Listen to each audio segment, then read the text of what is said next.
Business leaders, trade unionists, farmers, they're all going green together. A range of local interest groups have formed into a coalition to produce the Green New Deal.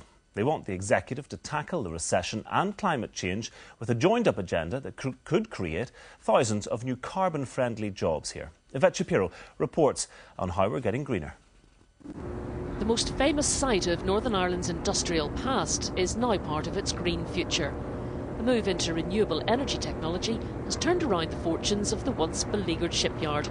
They're building giant turbines for offshore wind farms in England and Scotland. It's boosting profits and creating jobs.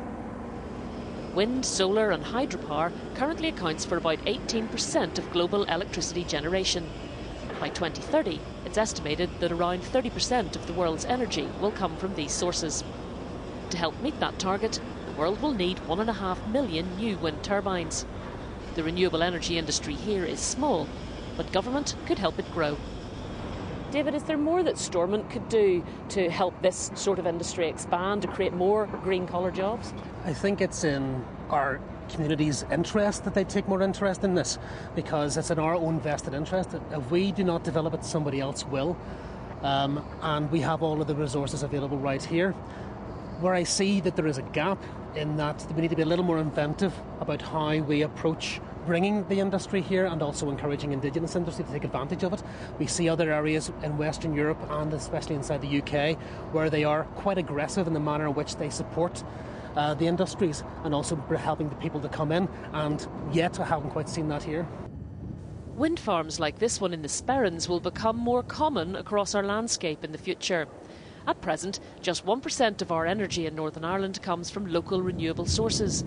The Ulster Farmers Union says that through fuel crops, wind farms and other green technologies, we could grow that figure to 15%. It's looking like a beautiful day.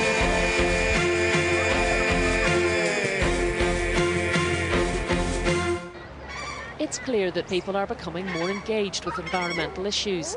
In the recent European election, the Green Party picked up nearly 16,000 first preference votes in Northern Ireland, more than treble its vote in the last Euro poll. Well, you can see the basic frame of the building is made from wood, so automatically we're not using a lot of steel in the construction, and wood is obviously a renewable resource. Inside and out, it's all about renewal at the Castle Espy Wetland Centre. James Orr believes that politicians, even the Green Party, are struggling to keep pace with a grassroots green movement. Lots of people are beginning to take small steps towards a much more sustainable, greener lifestyle. You can see it in people who want to grow their own vegetables, people want to keep chickens. What it comes down to is the fact that we have to do with less. Now, how can you sell that message to the electorate in Northern Ireland? It's electoral suicide. Now, you can pad it up and saying it's about sustainability, it's about better quality of life, but fundamentally we as a species on this planet have to learn to deal with a lot less. Hello, Yvette. Hello, Frank. Right, it's good to see you again. Yeah. This is the house that Frank built, with the stuff the rest of us don't want. Those are made out of old polish, and the glass was taken out of old windows that a lot of people threw out. And the piece of slate was old slates that I got out of a salvage yard because they make a very nice windowsill.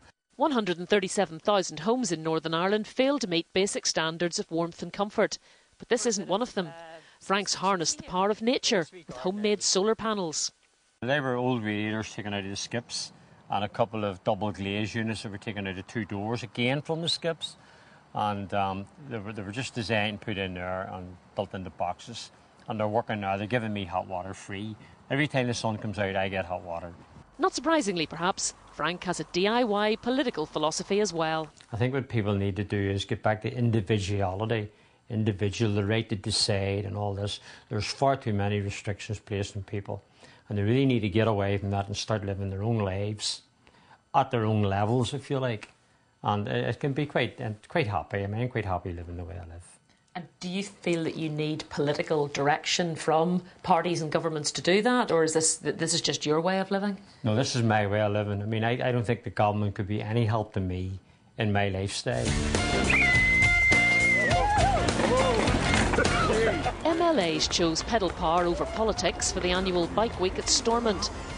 Cycle usage has increased 57% in Northern Ireland in the past decade. And the Department of Regional Development wants even more of us to opt for two wheels over four. In the past 2 years, Road Service has created more than 50 kilometres of new cycle lanes at a cost of nearly £2.5 million, and the programme's being increased. But here in Newcastle, it was a case of now you see it, now you don't, with a new town centre cycle lane. It was installed last July and removed less than 8 months later because the DRD decided it was causing traffic jams. From they put the cycle lane in, I would have used it coming up the town, because with the traffic congestion in Newcastle, it was far, far handier, time saving and everything, to come up in the bicycle, get my 2 or 3 messages, whatever I need, and back down again. Well, I think the whole project wasn't thought out at all.